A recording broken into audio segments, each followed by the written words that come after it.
tonight, but this is very important to me. Yeah, nagging is exactly what you want to do. You want to wear me down so I don't have any more fight left. I wouldn't have to if you'd just be sensible. Oh, really? I see. Well, what am I being now? You're being selfish. Seems like the world is made out of two kinds of people, either pro-Russ or anti-Russ. Unfortunately for me, Phil is anti-Russ. Yeah? Which one are you? I don't think you want me to make that decision right now. Oh, it's me. Well, hey, I've got to watch out here. Do you ever notice that whenever you're in trouble, you turn to sarcasm? Sarcasm and selfishness. Hey, don't stop now. You're on a roll there, Right kid. there, sarcasm. Yep, right there, see? I'll be serious. You go to your concert tonight. Go. I don't care. Sing to Mr. Coleman. But don't expect me to be here when you get back. Do you mean that? Absolutely. I mean the part about me making the trip. Do you mean it?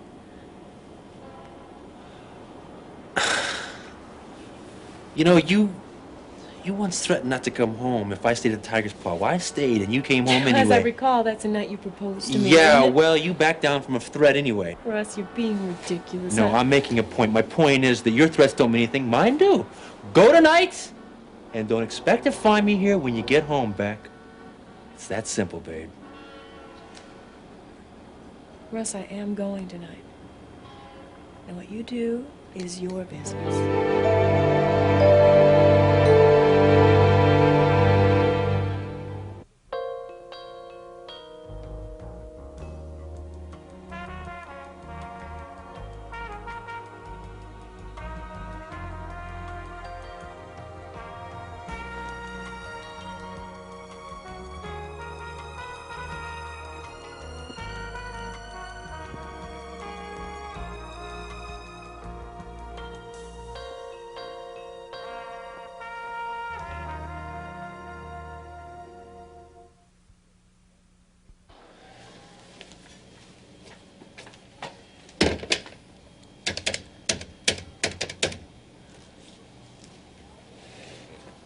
Yeah, is Francis there? Yeah, it's the guy that called 15 minutes ago, so what about it? I know he was supposed to come home yesterday afternoon. That's what I'm trying to find out is why he didn't. No, I don't want to leave a number.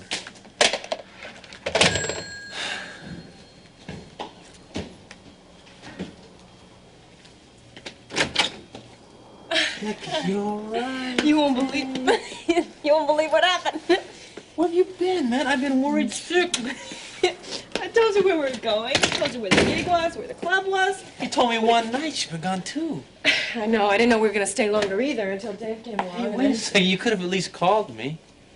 Russ, will you let me explain? I have so much to tell you. Well, what excuse can there be for not calling? What, no phone, no dimes? No time.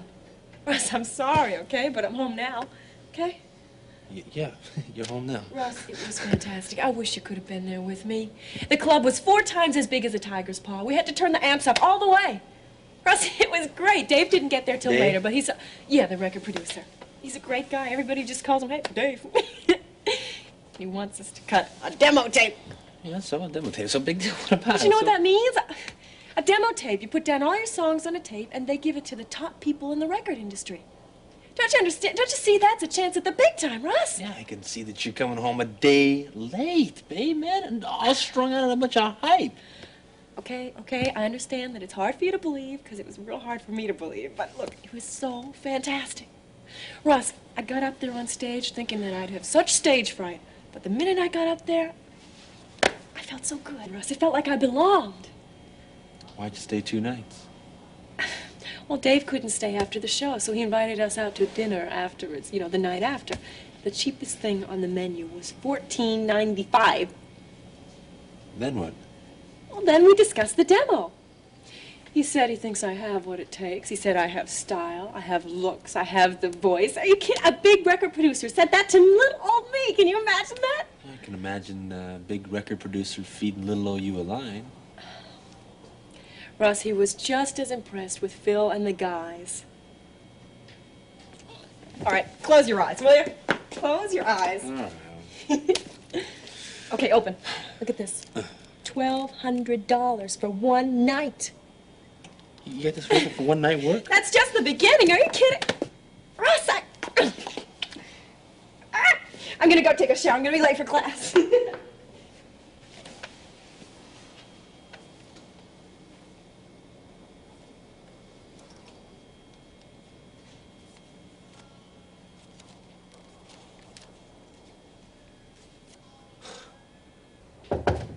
Come on in. Terry. She did it, Mitch. Who did what? Nancy. She's suing me. Oh, I expected as much. She also got a restraining order against you and the children in order to protect Nora's property. So I'm afraid y'all gonna have to stay away from that house and Nancy. I knew she wanted Mother's estate, but what does she want with Scott's? Oh, I wish I could have spared you all this. Just explain it to me. Well, it's like it says. Mental anguish as a result of negligence on the part of said driver, Scott Davidson. Can she do that? She can try. Look, why don't you sit down and I'll explain the rest of it. What, Fill there's it all more? in. Oh, yes, I'm afraid there is. I didn't want this to happen. I wanted to take care of all the details so as not to lay this burden on you so soon after Scott's death. That's what I told Ben yesterday.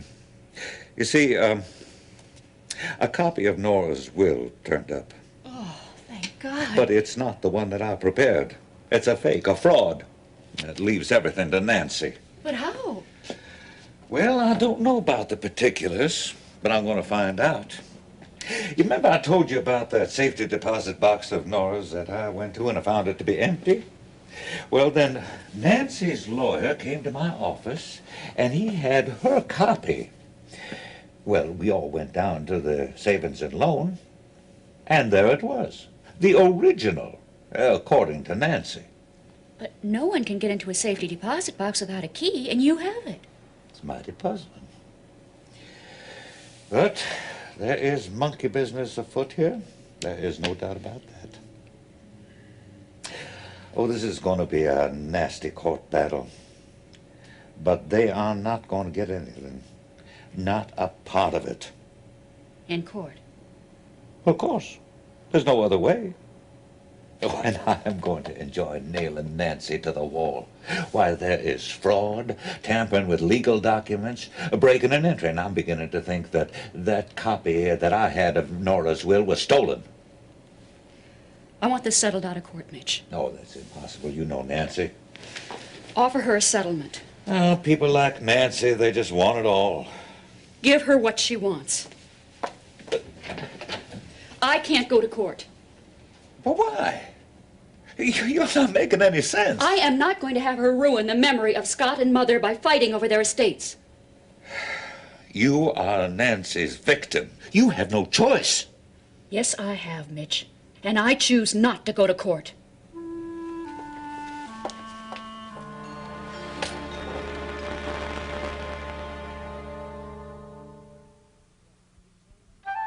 Okay, you can put that type of business in the zone marked 4. Would a zoning change be possible later in case I expand or diversify? I don't... I like that one best too, but you know, until I stood on that back porch.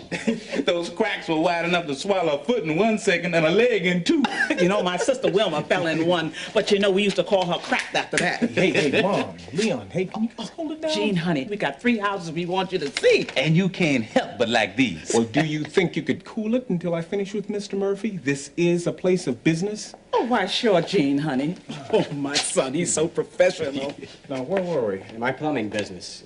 You said that it was zone 4, right? Right. Yeah, well, the house I found was here. Zone 5? Would that pose a problem? Well, Are you going to be selling plumbing supplies retail in addition to making house calls? I hadn't decided yet. What would you suggest? If you are retail and service, you qualify for Zone 5. Right, Gene? Right, Leon. The other location is here in zone 4. If I moved into a 4 zone, could I build an addition in the back for my supplies? Well, let me check. A friend of mine, Gilmore Green, did that. Smart businessman, that Gilmore. Hey, Leon, why... No need to thank me, Gene. Glad to help. I'm in the real estate, and I have a few places that you may be interested in. Here's my card. Won't you come by and see me later? Thanks. I'll do that. Yeah. Oh, thanks for your help, too, Mr. Redland. Yeah, sure thing. Gene, could we have an early lunch? Leon may just have found the right house for us. Yeah, maybe we can get Leon to watch over the office while we're gone, huh, Leon? Is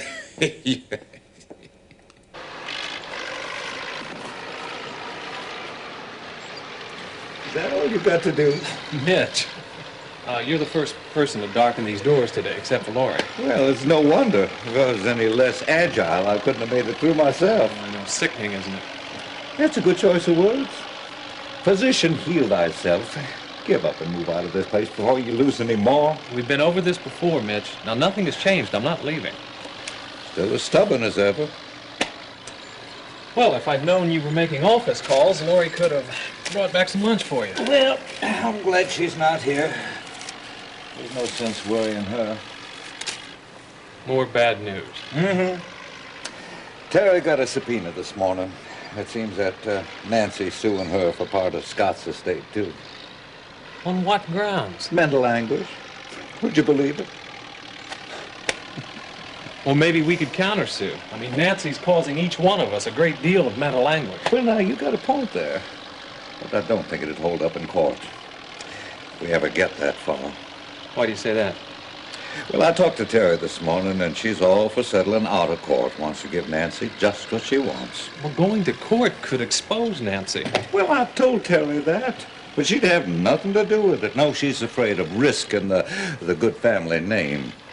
Oh, Terry's got to fight this thing. Or she's going to risk losing everything to a no-good, greedy excuse for her sister.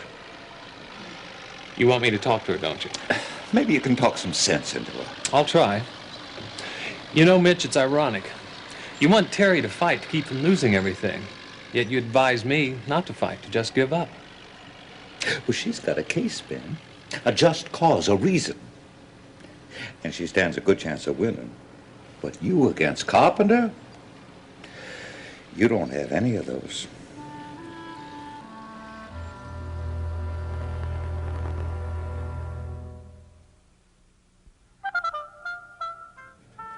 Believe it or not, I'm walking on Where have you been? Come on, you sound like Russ.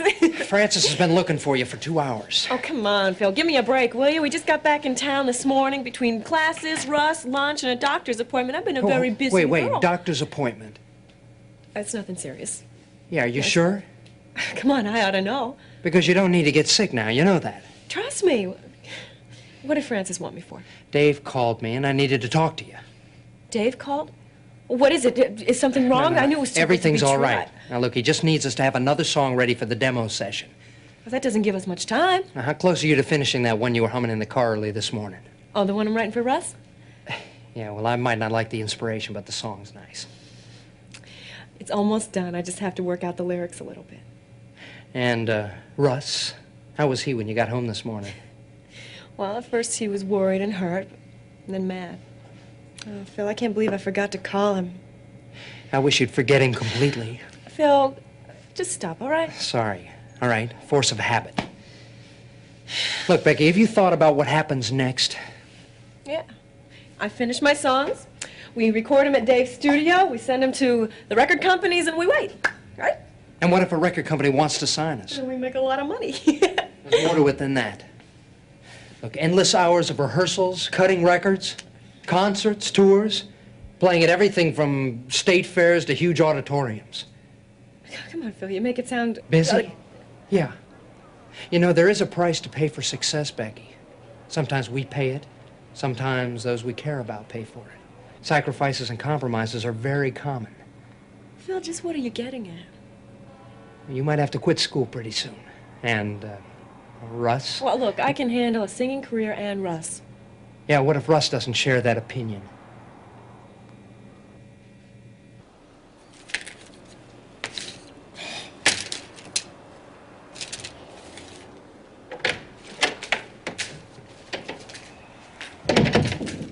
Are you still playing with those? Looks like it, doesn't it? Well, it looks pathetic. A grown man, an excellent doctor, just wasting away. I'm researching tongue depressors. Now just think how many used ones get thrown away every day. Ben, let's go home. It's only 2:30. We're open till 5. No one would miss us if we left early. You haven't had a patient all day, just like yesterday. Well, thanks for reminding me. I'd forgotten. This isn't good for you, Ben. It is getting to me, Laurie. But I won't give up. Carpenter just makes me so mad. Let's go home then, Ben, please. What's there to do at home? Oh, so the honeymoon's over, huh? You know what I mean. All I know is that this office is getting to be a real drag. You're fighting a losing battle, Ben, so why don't you just move out like Carpenter wants? Listen, what Carpenter wants and what he gets are two entirely different matters. Hey, I'm on your side, No, remember? You don't sound like it. Well, you don't sound so great either, yelling like that. I'm sorry, honey. This fight is really tearing you apart. I'm fine, really, I am. Yeah, right. No patience, just wasting your time here while you could be working with Dr. Greeley, harboring bitterness against Carpenter.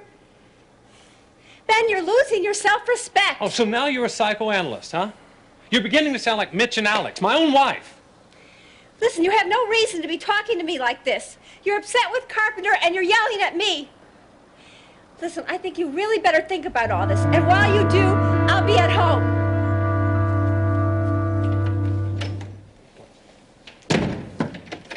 Lori!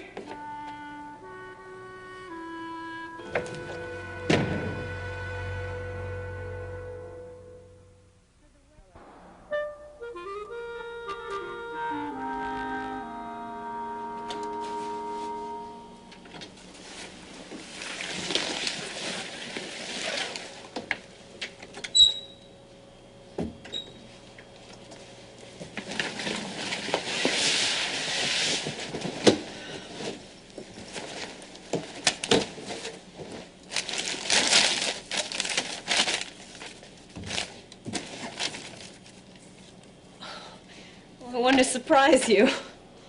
You did. Where'd you get those? Same place where you hocked them. Look, I got a stereo, too, so we can play the record that you made for me. You didn't have to do that. I know I didn't have to. I wanted to. I know how much these trophies mean to you. You mean a lot to me, so I wanted to. Besides, the stereo was on sale, so I just picked it up. Yeah, well, it looks good. Yeah. Speakers are out back. Oh, well, I better get him. Can't leave him there. It's okay. I hid them behind a trash can. Russ, I'm sorry. I didn't mean to hurt your feelings, and I should have called you. Well, hey, at least now I know where I stand, right? These are a peace offering, huh? No, they're a love offering. Can't you forgive me? It's not that easy, Beck. I mean, come on, you split when you knew I didn't want you Russ, to. I had to. Come on. Can't you understand that it doesn't mean that I love you any less? It's just... What do you want, a girl who always says, yes, Russ? You don't want that. What I want is you. I mean, it sounds corny, but Becky, I missed you, man.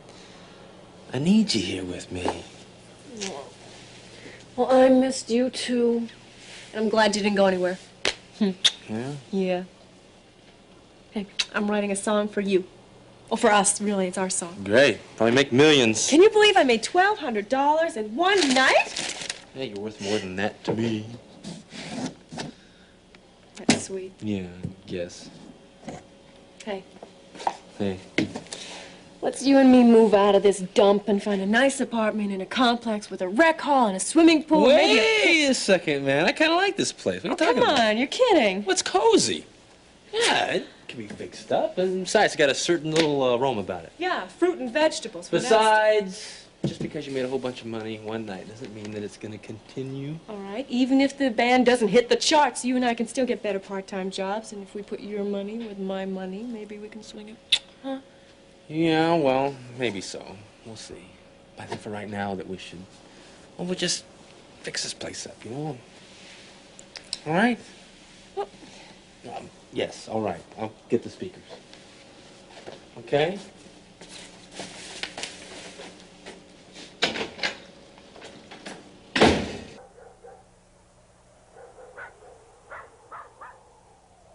That'll put me home at night when Peter gets off work. I hope things work out, Mom. Oh, so do I. I just hope Dr. Hargrove hasn't filled that position before I can talk to him this afternoon. I guess a lot of people want a daytime nursing job. Usually only nurses. True. You had a rough day, Laurie? Kind of. How's Peter's new job? Oh, he loves it. Well, driving is his favorite pastime anyway, and now he's getting paid for it. And he really likes his boss, Mr. Prescott. I'm glad for him. Lori, what's bothering you? It's nothing really. I don't want to unload on you, Mom. You've got enough problems already. Tell me. Ben and I had our first fight. Oh. I was wondering when that would happen. I walked out on him at the office. You feeling guilty? A little. I don't know. All right, Ben's feelings were hurt. You wanted to punish him. Mom, I feel so rotten. Well, who started it? He did. I did. We both did. I don't know. I said some strong things and he reacted. He yelled at me. Ben's probably feeling as rotten as you are. You think so? Lori, communication is the key. Don't shut him out. And remember, Ben's only human. Remember your father's temper? How come you know so much? Oh, experience is the best teacher.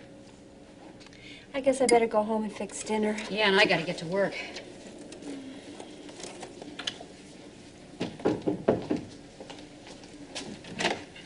I thought I'd find you here. Laurie Martin, Yes? you're being sued by Miss Nancy Lawson. A subpoena to appear in court. Miss Davidson, we meet again. As legal guardian for minor Peter Davidson, here's another one. Good day, ladies.